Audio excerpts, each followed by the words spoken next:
인생에는 두 종류의 인생이 있습니다. 우리가 함께 예수님이 물을 포도주로 바꾼 사건에 관해서 함께 말씀을 나누었는데요.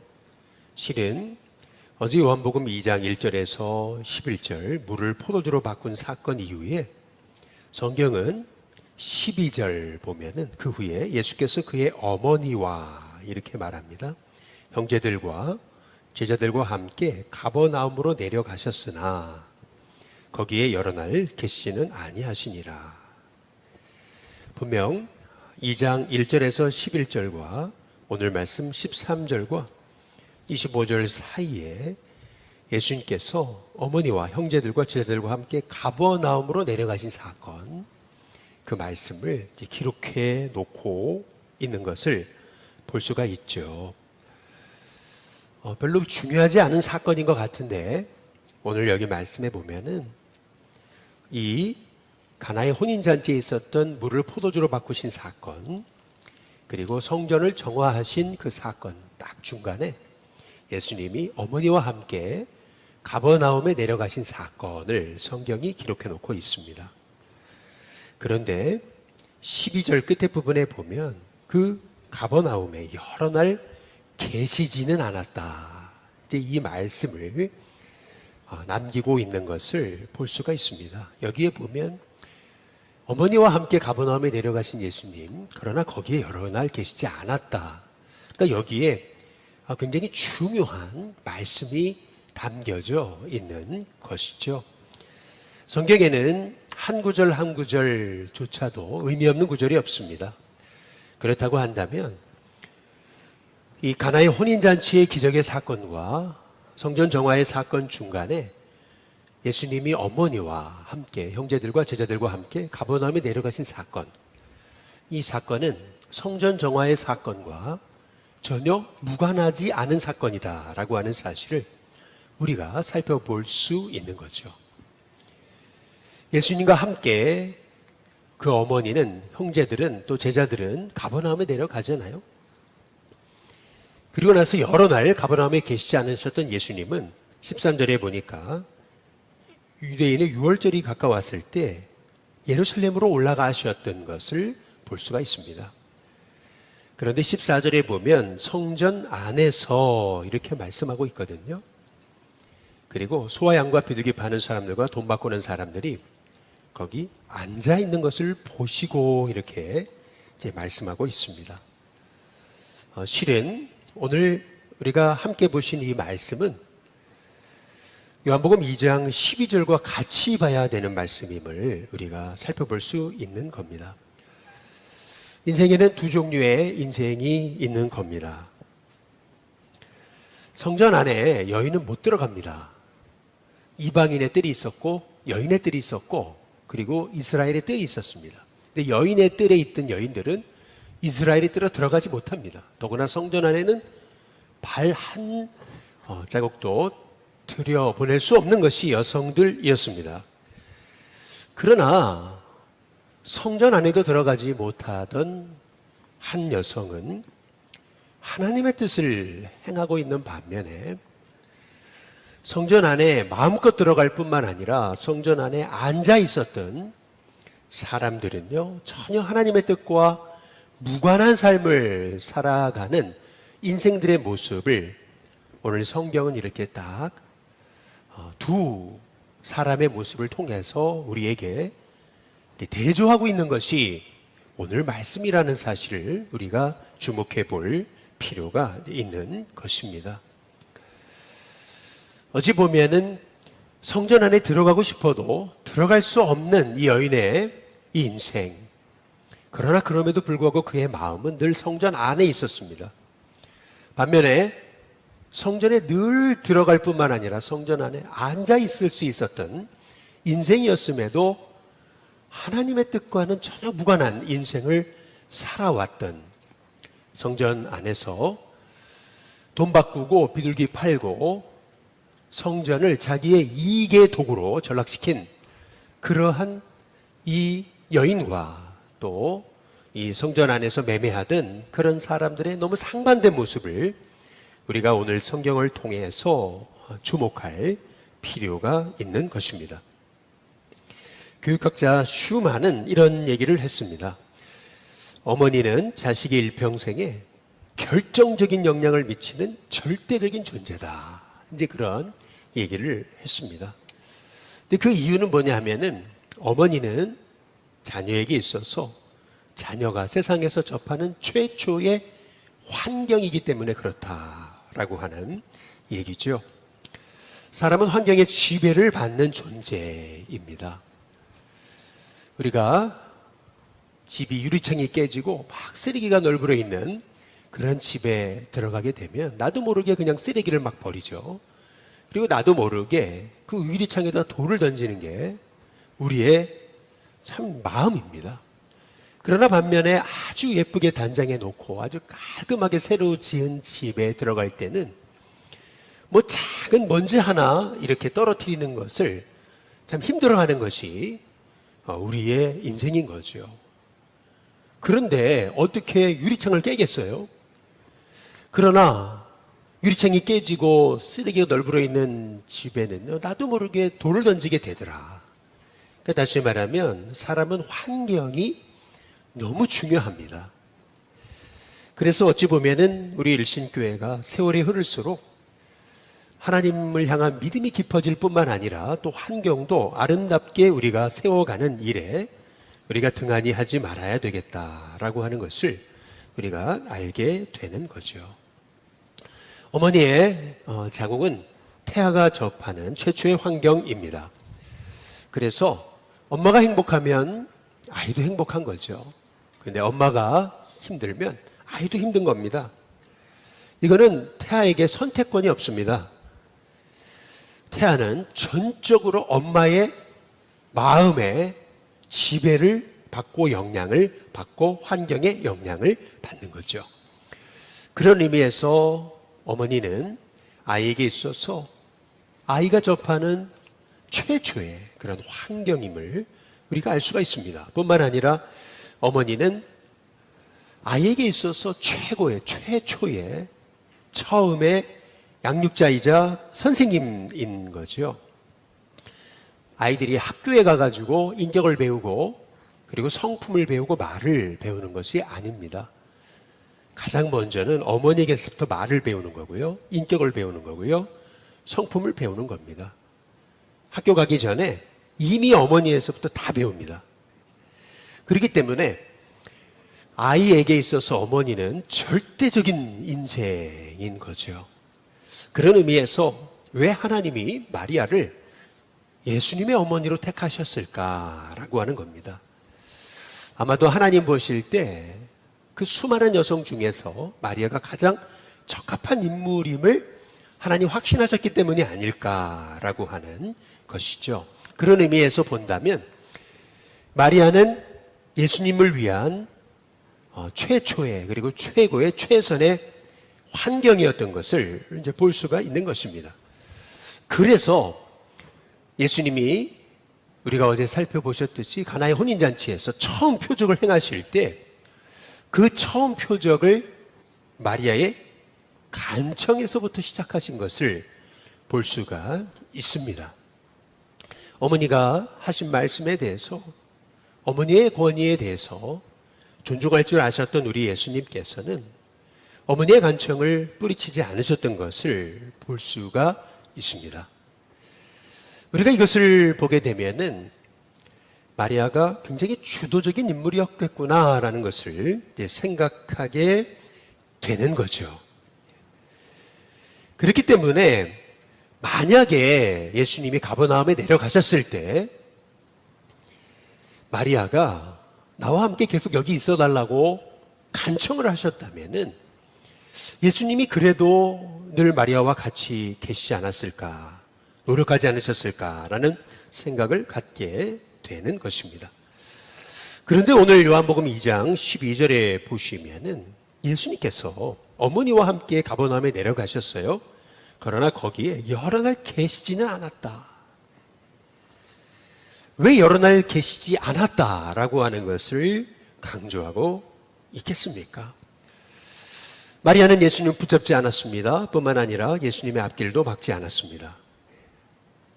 우리는 그렇게 생각하게 되는 거죠. 당연히 하나님의 뜻을 이루실 분이니까 마리아가 어떻게 예수님의 앞길을 막는가라고 생각할지 모르지만은 자식을 10개월 동안 배에 잉태하고 그리고 낳고 기른 어머니 입장에서는 얼마든지 자기 주장을 할 수 있을 수 있었던 것이 어머니의 모습이 아니었을까라고 하는 것입니다.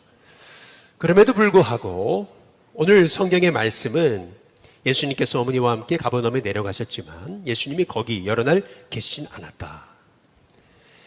이것이 암시하고 있는 성경의 말씀은 뭐냐면은 어머니 마리아가 하나님의 뜻에 순종하는 삶을 살았음을 성경이 우리에게 암시하고 계시는 것이죠. 그래서 우리가 깨달아야 되는 것은 뭐냐 하면은 자식을 향한 최고의 교육은 뭔가라고 했을 때 그것은 부모가 하나님의 뜻에 순종하는 것입니다. 부모가 하나님의 뜻에 순종하는 것이야말로 자식을 향한 최고의 교육이다 라고 하는 것을 오늘 말씀을 통해서 우리가 보게 되는 것이죠. 성전 안에도 들어갈 수 없었던 여인은 하나님의 말씀에 그의 삶의 최선을 다해서 순종하려고 애썼던 것을 볼 수가 있습니다. 그러나 반면에 성전 안을 마음껏 드나들었던 그러한 사람들은 더구나 거기서 장사까지 할 수 있었던 사람들, 더구나 거기서 앉아 있을 수 있었던 사람들은요, 하나님 뜻과는 전혀 무관한 삶을 이제 사는 것이었죠. 그래서 오늘 15절에 보시면은 예수님이 그들을 보시고 노끈으로 채찍을 만드셨다 그랬습니다. 양이나 소를 다 성전에서 쫓아내 버리셨다 그랬습니다. 돈 바꾸는 사람들의 돈을 다 쏟아버리셨다 그랬습니다. 더구나 상도 엎으셨다 이렇게 말씀하고 계시는 것을 볼 수가 있습니다. 성전 안에 있으면서도 하나님의 뜻과 무관한 삶을 사는 사람들을 향한 우리 예수님의 아주 강한 그러한 질책이신 것을 우리가 보아야 되는 것입니다. 아, 예수님이 이러셔도 되는가라고 하는 것보다도 우리가 봐야 되는 것은 뭐냐면 하나님은 사랑의 하나님이시자 동시에 거룩하신 하나님이십니다. 그렇기 때문에 성전이 더럽혀지고 성전이 하나님의 뜻과 멀어질 때 예수님은요, 그거를 사랑이라는 이름으로 다 좋은 게 좋은 거지 하면서 용납하실 수 없으셨던 것이죠. 그래서 16절에 보면 예수님이 비둘기 파는 사람들에게 말씀하시죠. 이것을 여기서 가져가라 라고 말씀하십니다. 그러면서 내 아버지 집으로 장사하는 집을 만들지 말라 라고 그렇게 말씀하십니다. 이 말씀의 의미는 하나님을 예배하는 것이 목적이 돼야 되는데 하나님을 예배하시는 것이 목적이 아니고 단지 하나님이 수단이 되어버린 자기 돈벌이와 이익의 욕망의 수단이 되어버린 그러한 성전 안에 있었던 거룩의 모양만 있었던 그런 인생에 관해서 우리 예수님이 그들을 책망하시는 것을 볼 수가 있는 것이죠. 이런 얘기가 있습니다. 예배가 우리의 신앙생활에 여러 가지 중에 하나가 될 때 우리의 신앙은 세속적이 될 수밖에 없다라는 얘기가 있습니다. 그러나 예배가 우리 인생의 전부가 될 때 그의 신앙은 하나님을 향해서 온전해지는 축복을 얻을 수 있다라는 그런 얘기가 있습니다. 여러분의 삶에 예배가 여러 프로그램 중에 하나이십니까? 아니면 여러분의 삶에 예배가 목적이십니까? 저와 여러분의 인생 속에서 예배가 목적이 되는 은혜가 있게 되시기를 주님의 이름으로 축복합니다. 분명 성전 안에 있었지만은 하나님을 예배하는 것이 목적이 아닌 인생들, 결국 17절 이러한 주의 전을 사모하는 열심히 나를 삼키리라 예수님께서 말씀하시는 것을 볼 수가 이제 있습니다. 얼마나 안타까우셨으면 이런 말씀을 하셨을까 우리가 보게 돼야 되는 거거든요. 근데 그때 유대인들이 예수님께 대답하잖아요. 아니 이런 일을 네가 행하는데 무슨 표적을 우리에게 보이겠느냐. 예, 예수님께 질문을 하죠. 그때 예수님께서 하신 말씀은 너희가 이 성전을 헐어라 그렇게 말씀합니다. 내가 사흘 동안에 이 성전을 다시 일으킨다라고 말씀하고 계시죠. 실은 이 성전은 예수님의 육체, 성전된 예수님의 육체를 말씀하고 계시는 것이었는데 그들은 겉에 보이는 그 성전만 주목했던 것을 볼 수가 있는 거죠. 그래서 유대인들은 이 성전은 지금 46년 동안 짓고 있는데 네가 3일 동안에 일으키겠느냐 이렇게 이제 말하고 있는 것을 이제 볼 수가 있습니다. 당시에 제자들도 이 의미를 깨닫지 못했죠. 그래서 22절에 보면 예수님이 죽은 자 가운데 살아나신 후에야, 부활하신 후에야 제자들이 이 말씀하신 것을 기억해냈다. 그래서 성경과 예수님께서 하신 말씀을 믿게 됐다. 이제 이렇게 말씀하고 있는 것을 볼 수가 있습니다. 우리가 여기서 주목해 봐야 되는 것은 뭐냐면은 요한복음은 예수님의 사역이 예루살렘 중심으로 이루어집니다. 반면에 공관복음서, 마태마가 누가복음서에서는 예수님의 사역이 갈릴리를 중심으로 이루어지는 것을 볼 수가 있습니다.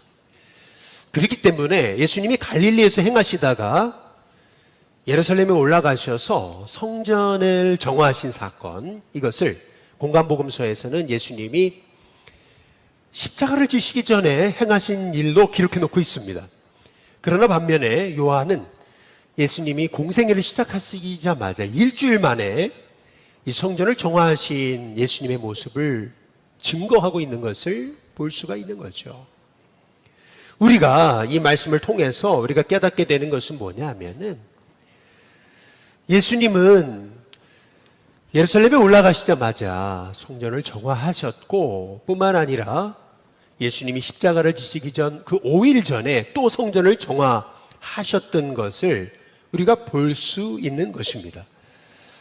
그렇다고 본다면은 예수님이 공생애를 시작하시자마자 일주일 만에 성전을 정화하셨다면 예수님이 십자가를 지시기 5일 전에 또 성전을 정화하시잖아요. 그러면 3년이라는 세월이 지난 거거든요.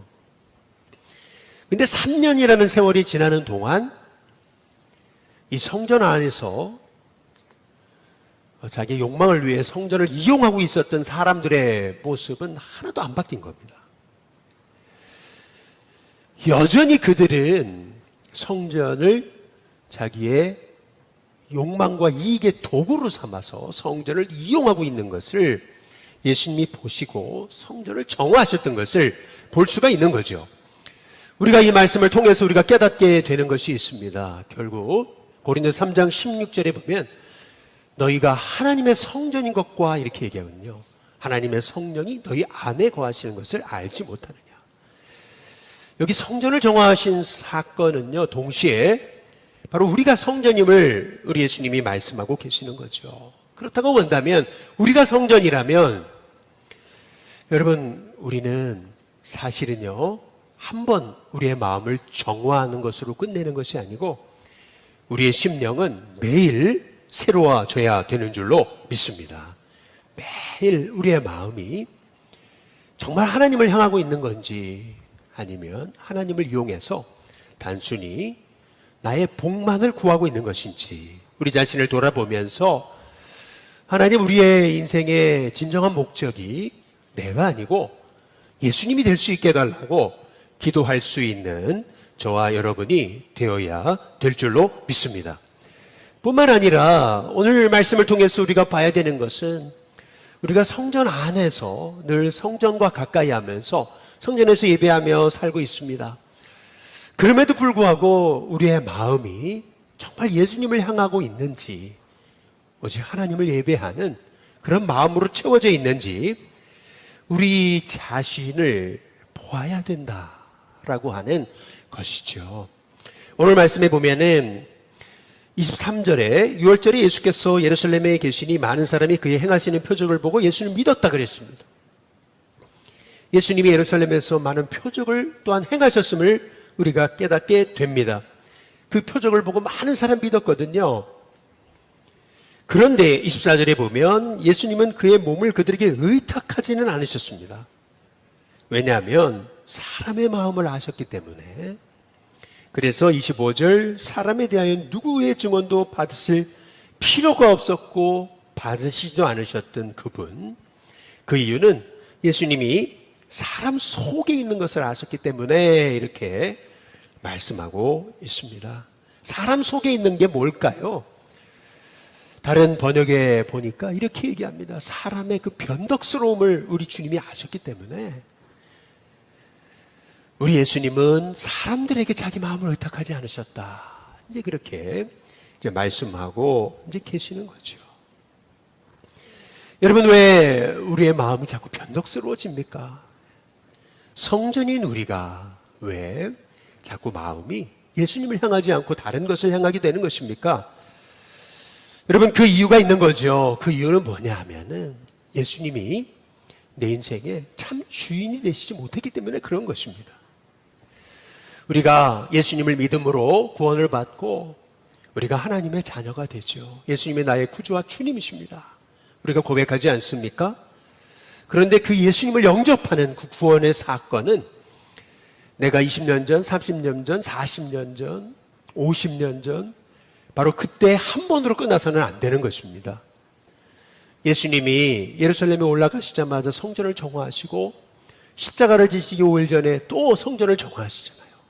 이 사건이 우리에게 주시는 말씀이 무엇입니까? 그것은 뭐냐면 여러분, 우리의 심령은 매일 예수님 안에서 새로워져야 되는 줄로 믿습니다. 예수님 안에서 끊임없이 새로워지지 않으면은 우리의 마음은 너무 변덕스럽습니다. 그래서 예수님을 바라보는 것이 아니고 자꾸 예수님을 통해서 나의 욕망을 바라보고 결국 내가 목적이 되는 인생이 되고 말게 되더라 라고 하는 것이죠. 그래서 오늘 요한복음은 예수님이 행하신 첫 번째 표적이 물을 포도주로 바꾸신 사건 아니에요? 그런데 어떻게 물이 포도주로 바뀌었습니까? 그것은 예수님이 그 잔치자리에 주인이 되셨을 때 무슨 말씀을 하시든지 그대로 순종하는 그 하인들을 통해서 그 잔치자리가 정말 축제의 자리가 됐던 것을 우리에게 말씀하고 계시지 않아요? 이것이 처음 표적이다. 표적이라는 게 뭐예요? 사인이잖아요. 우리에게 주시는 말씀이 있더라는 것입니다. 뿐만 아니라 그 말씀은 마리아가 예수님을 그렇게 잉태하고 뿐만 아니라 양육했던 마리아였지만 하나님의 뜻을 순종해서 예수님과 함께 가버나움에 내려갔지만은 여러 날 예수님이 가버나움에 계시지 않도록 하나님의 뜻에 순종하면서 그 길이 십자가의 길임을 알면서도 하나님의 뜻에 순종하는 한 여인의 모습을 성경이 기록해 놓고 있는 거 아니겠어요? 그러면서 예수님이 성전에 올라가셨는데 성전에 다 앉아 있어요. 돈 바꾸고 비둘기 팔고 있어요. 그런데 그 성전에 있던 그들의 인생의 목적이 예수님이 아니고 하나님이 아니고 단순히 자기의 인생이 이익이었음을 오늘 성경이 가리키고 있으면서 우리에게 말씀하시는 거, 결국은 이 성전은 우리 예수님이 성전된 예수님의 육체를 가르치시는 건데, 그렇다면 또한 동시에 우리가 하나님의 성전이라 그랬잖아요. 우리가 그렇다면은 우리도 얼마든지 이렇게 우리의 인생의 목적이 잘못 갈 수 있는 건데, 우리 인생의 목적이 잘못 가지 않으려면 결국에는 우리 인생에 예수님이 진짜 주인이 되셔야 되겠다. 내 삶에 예수님이 주인이 되신다는 이 고백은 옛날 예수님을 믿을 때만 우리에게 필요한 것이 아니고 지금 매 순간, 오늘 하루의 순간에도 우리의 그 시간 순간마다 주님이 나의 주인이십니다. 우리가 고백하면서 살아가게 될 때 결국 성전된 우리의 육체가 하나님의 뜻을 이루는 도구가 되어지게 됨을 분명히 믿습니다. 여러분, 요한복음에서 우리가 주목해 봐야 될 사건은 뭐냐면, 예수님의 첫 번째 표적은 어머니 마리아의 간청으로 시작되었습니다. 그런데 예수님 마지막에 십자가에 죽으시기 전 목마르다, 다 이루었다 라고 말씀하시기 전에 성경에 기록해 놓고 있는 이 요한복음의 놀라운 기사는 뭐냐면은, 보라 내 어머니다, 예수님 말씀하십니다. 그래서 그때로부터 그 제자가 예수님의 어머니 마리아를 어머니로 모셨다라고 성경이 기록해 놓고 있습니다. 그것이 요한복음의 사건입니다. 요한복음에만 나오는 사건인 것입니다. 여러분, 왜 이 말씀을 이렇게 강조하고 있는 것일까요? 그 이유가 있는 것입니다. 정말 하나님께 나의 삶을 내어 맡긴 사람, 하나님께 내 삶을 내어 맡기고 내 것을 포기하고 내 주장을 포기하고 내 권리를 포기하는 것 같지만, 그러나 하나님의 뜻에 순종하는 사람은 하나님 다 책임지신다. 여러분, 그것을 성경이 말하고 있는 것입니다. 그렇다고 본다면은, 여러분, 하나님의 뜻대로 사는 인생이 가장 복된 인생이고요, 하나님의 뜻대로 살아가는 것이 최고의 자녀를 향한 교육이고요, 하나님의 뜻대로 사는 것만이 우리가 진정 우리의 육체를 성전으로 만드는 비결이라는 사실을 우리가 깨닫게 되는 것입니다. 하나님의 뜻대로 살지 않는 우리의 육체는 우리 주님이 헐어버리십니다. 이 성전을 헐어버려라. 하나님의 뜻대로 세워지지 않은 공동체는 주님이 헐어버리십니다. 그러나 하나님의 뜻대로 사는 하나님의 종들은 하나님이 다 책임지십니다. 바라기는 저와 여러분의 인생 속에서 이제 하나님의 뜻대로 사는 것만이 영원히 하나님께 기억되고 남는 것임을 우리가 깨달으면서, 하나님의 뜻대로 살면 하나님 책임지신다, 돌보신다.